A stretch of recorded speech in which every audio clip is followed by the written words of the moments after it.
बहराइच में हुई हिंसा के मामले में उत्तर प्रदेश सरकार की खूब किरकिरी चल रही है। बीजेपी की अच्छी खासी फजीयत हो रही है। पहले तो लगा था कि इसमें मुसलमानों के घर बुलडोजर चल जाएंगे और फिर यह होगा कि बीजेपी की योगी आदित्यनाथ की सरकार ने तुरंत कार्रवाई कर दी।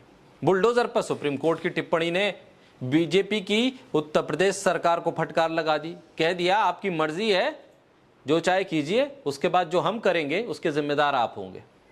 अब दूसरी तरफ माहौल बन गया था, ये लग रहा था कि देखिए मुसलमान इसमें शामिल हैं, गोलीबारी में, पत्थरबाजी में, लेकिन यकायक बीजेपी के विधायक सुरेश्वर सिंह सामने आ गए।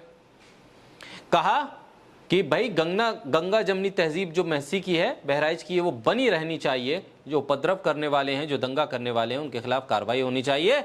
उठाकर एक एफआईआर करवा दी, जिसमें बीजेपी के महसी से विधायक सुरेश्वर सिंह ने बीजेपी के ही नेताओं पर एफआईआर कराई। जिले में सांप्रदायिक हिंसा के सिलसिले में दंगा उपद्रव करने के आरोप में अपनी ही पार्टी की युवा शाखा के नगर अध्यक्ष समेत 7 नामजद और अज्ञात लोगों के खिलाफ प्राथमिकी दर्ज करा दी।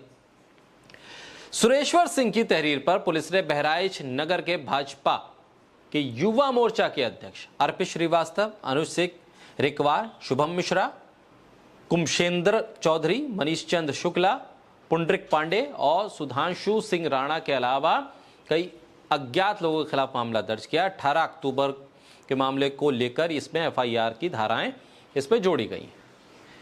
जिन लोगों पर मुकदमा दर्ज किया है उस पर बहराइच के महसी इलाके में और श्रावस्ती के कई सारे लोग हैं और इसमें से एक सरकारी टीचर भी शामिल है। विधायक की इस एफआईआर 13 अक्टूबर को महाराजगंज कस्बे में सांप्रदायिक हिंसा में मारे गए रामगोपाल मिश्र के शव को लेकर जो उपद्रव हुआ था उसको लेकर है। विधायक कह रहे हैं कि हमारे जिले में पुलिस फेल हुई, एलआईयू फेल हुई, हरदी थाना प्रभारी और महसी चौकी प्रभारी भी फेल हुए। लगभग 40 साल से महाराजगंज में उसी रास्ते से मूर्ति विसर्जन जुलूस निकलता था। हर बार जगह जगह पीएसी तैनात रहती थी और चाक चौबंद व्यवस्था रह रही थी। इस बार इसके पहले गणेश पूजा के दौरान भी गाने को लेकर लोगों ने आपत्ति जताई थी, लेकिन यह विषय ना तो पूजा समितियों ने बताया और ना ही पुलिस ने बताया।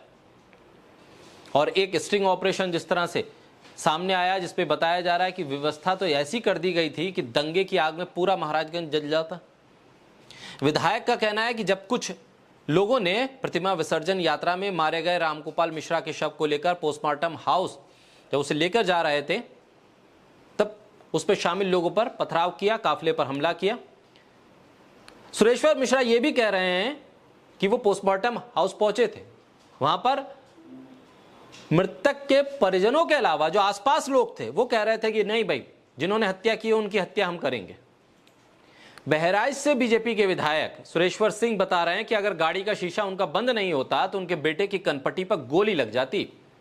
सोचिए स्थिति क्या थी। आरोप कौन लगा रहा है, इसका अंजाम क्या होता। बीजेपी के विधायक अपनी ही पार्टी के नेताओं पर एफआईआर दर्ज कराते हैं, राजनीतिक माहौल गर्मा जाता है। विधायक ने एफआईआर में कहा है कि अर्पित मिश्रा और दूसरे लोगों ने उन्हें जान से मारने की नीयत से पत्थर फेंके। अब पुलिस सीसीटीवी खंगाल रही है। आरोप बीजेपी नेता पर है, लगाने वाला बीजेपी का विधायक है।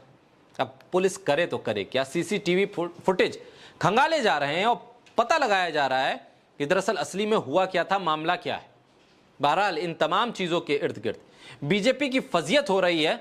और सबसे बड़ा सवाल यह है, पूरा तंत्र, पॉलिटिकल सिस्टम, सोशल मीडिया जिस तरह से मुसलमानों को टारगेट करके इस पूरे घटना को जोड़ रहा था, उसके सामने एक नई चुनौती है कि बीजेपी के विधायक खुद अपनी पार्टी के नेताओं पर एफआईआर दंगा के मामले में कर रहे हैं, अपनी जान को खतरा बता रहे हैं।